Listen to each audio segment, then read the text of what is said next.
Hello दोस्तों, आप सभी का नॉलेज पल्स पर स्वागत है। कुछ दिन पहले हम डीबीएस की हायरिंग कर रहे थे, जिसमें मुझे एक्सपीरियंस डीबीएस से मिलने का मौका मिला, जिनके पास 8 से 10 साल का एक्सपीरियंस था। लेकिन उनके साथ परफॉर्मेंस ट्यूनिंग पर डिस्कशन हुई तो यूँ लगा कि कुछ बेसिक्स पॉइंट्स का आइडिया नहीं है, या यूँ कहूँ कि फंडामेंटल्स वीक थे। मैं हमेशा कैंडिडेट को अपना फीडबैक शेयर करता हूँ जब भी वो मेरे से इस बारे में बात करते हैं। इसी दौरान एक कैंडिडेट ने मुझसे कहा, सर, सबको हर एरिया में काम करने का मौका नहीं मिलता और लोग अपनी नॉलेज भी शेयर नहीं करते हैं। इवन मैं इस बात से पूरी तरह सहमत नहीं हूँ, क्योंकि काफ़ी डीबीएस अपनी नॉलेज शेयर करते हैं, उनके ब्लॉग्स भी उपलब्ध हैं। हाँ, कुछ रिसोर्सेज पेड हैं और कुछ सीक्वेंस में नहीं हैं, या कुछ पे बेसिक पॉइंट्स को भी टच नहीं किया गया है। इसलिए मैंने डिसाइड किया कि जब भी मुझे फ्री टाइम मिलेगा मैं अपनी नॉलेज आप सबके साथ शेयर करूँगा, और इसीलिए मैंने अपना यूट्यूब चैनल शुरू किया, नॉलेज पल्स। और ये मेरी आज फर्स्ट वीडियो है। हो सकता है मेरी पीपीटीज और वीडियो ज़्यादा फैंसी ना हो, लेकिन मेरा ऑब्जेक्टिव है कि मैं जो भी शेयर करूँ वो आपके लिए यूज़फुल हो। तो चलिए आज हम इस जर्नी की शुरुआत करते हैं, और हम इसी सीक्वेंस में आगे बात करेंगे परफॉर्मेंस ट्यूनिंग की।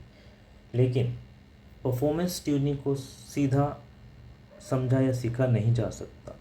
किसी भी टॉपिक को अच्छी तरह समझने और सीखने के लिए ये बहुत ज़रूरी है कि उसके बेसिक्स क्लियर होने चाहिए। जब हम ओरेकल आर्किटेक्चर में ओरेकल परफॉर्मेंस ट्यूनिंग की बात करते हैं तो हम सबसे पहले ओरेकल आर्किटेक्चर से इसकी शुरुआत करेंगे।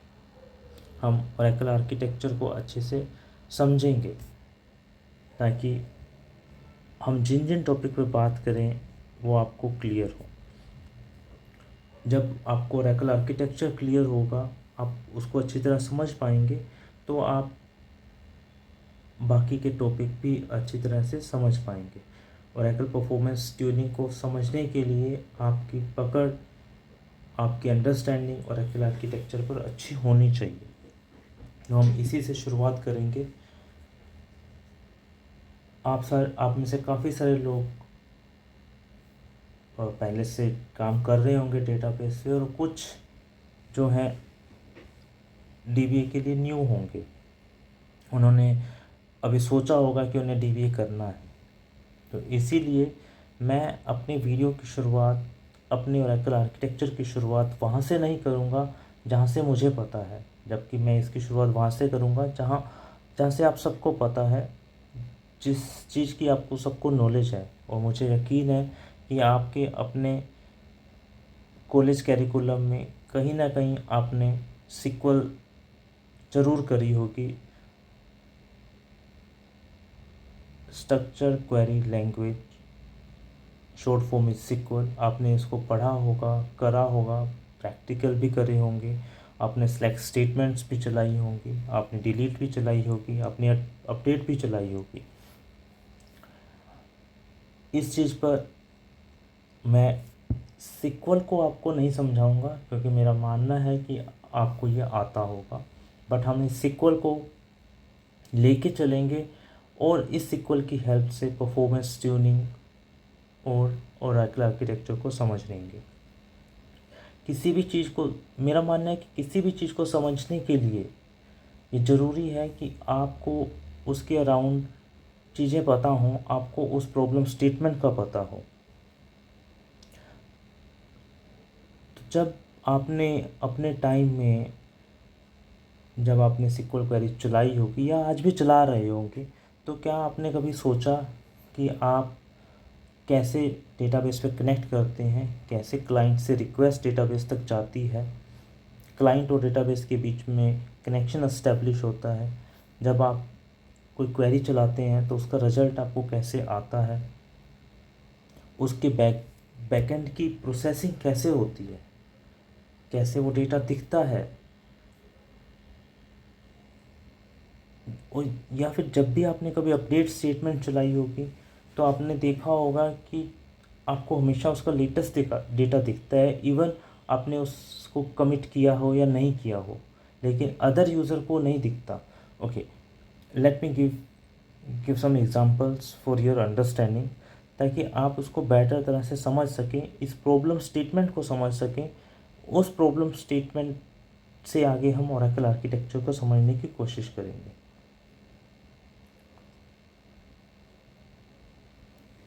ओके, हम बात करते हैं, सबसे पहले हम बात करते हैं सिलेक्ट स्टेटमेंट की।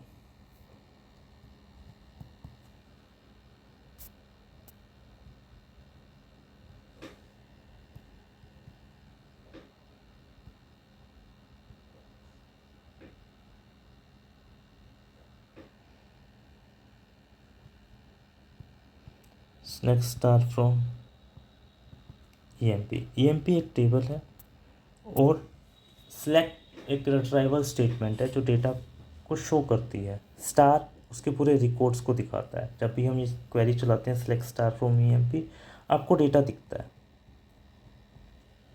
राइट। जो भी डेटा टेबल में अवेलेबल होगा वो आपको डेटा स्क्रीन पे शो करेगा। लेकिन क्या आपने सोचा कि ये कैसे चेक होता है कि ये टेबल है या नहीं है? आपको उस टेबल पे राइट्स हैं या नहीं हैं उस डेटा को देखने के लिए। कभी कभी तो आपने देखा भी होगा कि आपको एरर आ रही होगी, table of view does not exist, right. तो कैसे इंटरनली बैकग्राउंड में ये सब चीज़ें चेक होती हैं?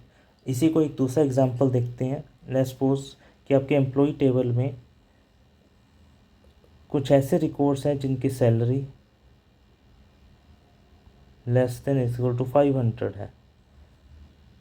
ओके, हम बात करते हैं, एक यूज़र ए है। यूज़र ए ने ये डिसाइड किया कि मुझे उन सब रिकॉर्ड्स को अपडेट करना है जिनकी सैलरी लेस देन 500 है with 1000।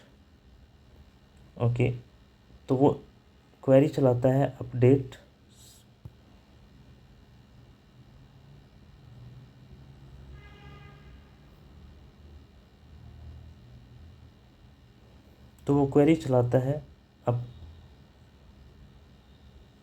Update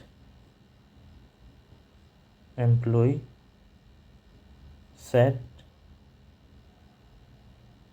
salary is equal to 1000 where salary less than equal to 500।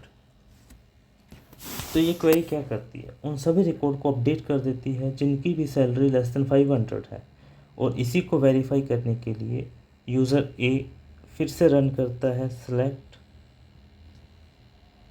Star from EMP where salary less than equal to 500, और उसको कोई रिकॉर्ड दिखाई नहीं देता। क्यों? क्योंकि जितने भी रिकॉर्ड थे जिनकी सैलरी लेस देन 500 थी वो चेंज होके अब 1000 में कन्वर्ट हो गए हैं। लेकिन जब ये सेम क्वेरी एक यूज़र बी रन करेगा तो क्या होगा? लेट्स सपोज हम यहाँ पे नोट करते हैं, एक यूज़र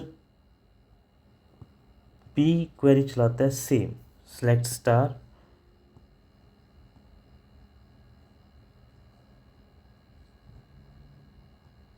फ्रॉम ईएमपी वेयर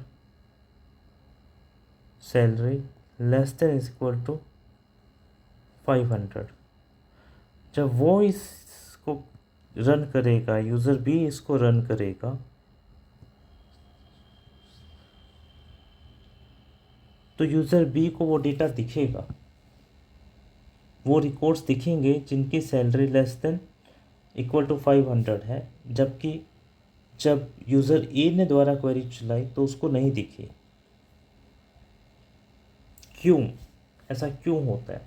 क्यों यूज़र बी को कमिटेड डेटा दिखता है, एक्चुअल डेटा? क्योंकि यूज़र ए ने अभी डेटा कमिट नहीं किया। तो जो कमिटेड नहीं है वो परमानेंट नहीं है। वैसे हम इसकी बात आगे आने वाले लेक्चर्स में करेंगे, बट जो कमिटेड नहीं है वो परमानेंट नहीं है, बट स्टिल यूज़र ए उसको वेरीफाई करता है तो उसको कोई रिकॉर्ड नहीं दिखता, जबकि यूज़र बी को वो रिकॉर्ड्स दिखते हैं। तो कहने का मतलब है कि कैसे होता है, कैसे बैकएंड पे ये मैनेज होता है कि यूज़र ए कौन सा डेटा देखेगा, यूज़र बी कौन सा डेटा देखेगा। और यही हमारी प्रॉब्लम स्टेटमेंट है। हम इन्हीं को पकड़ के चलेंगे और ओरेकल आर्किटेक्चर को समझेंगे। हो सकता है इनिशियली आपको ओरेकल आर्किटेक्चर समझने में थोड़ा कन्फ्यूज़न हो, थोड़े डाउट्स हो, क्योंकि हम बार बार बात करेंगे मेमोरी कंपोनेंट्स की, बैकग्राउंड प्रोसेस की, इंस्टेंसेस की, पीमोन, एसमोन, बहुत सारे ऐसे कंपोनेंट्स हैं जिन पे हम ओरेकल आर्किटेक्चर में बात करेंगे। बट उससे घबराना नहीं है, धीरे धीरे हम चीज़ों को स्टेप बाय स्टेप समझेंगे, करेंगे, तो आपको ओरेकल आर्किटेक्चर बहुत अच्छी तरह से क्लियर होगी। और जिस दिन आपको ओरेकल आर्किटेक्चर क्लियर होगी तभी हम नेक्स्ट टॉपिक को स्टार्ट करेंगे। अगर आपको मेरा ये वीडियो अच्छा लगा है, लाइक कीजिए, शेयर कीजिए, सब्सक्राइब कीजिए। इससे मुझे मोटिवेशन मिलेगा, मैं अपने नई वीडियोस बनाऊंगा। आज के लेक्चर में हम इतना ही कवर करेंगे। नेक्स्ट लेक्चर में हम बात करेंगे ओरेकल आर्किटेक्चर की। हम यहीं से स्टार्ट करेंगे। हम इसी स्टेटमेंट सेलेक्ट और अपडेट को पकड़ के रखेंगे और पूरी ओरेकल आर्किटेक्चर को समझेंगे, उसके कंपोनेंट को समझेंगे, मेमोरी स्ट्रक्चर्स को समझेंगे। उम्मीद करता हूँ कि आपको मेरा ये लेक्चर अच्छा लगा होगा, आपको ये वीडियो अच्छा लगा होगा। तो मिलते हैं नेक्स्ट वीडियो में। Thank you, bye bye, have a nice day.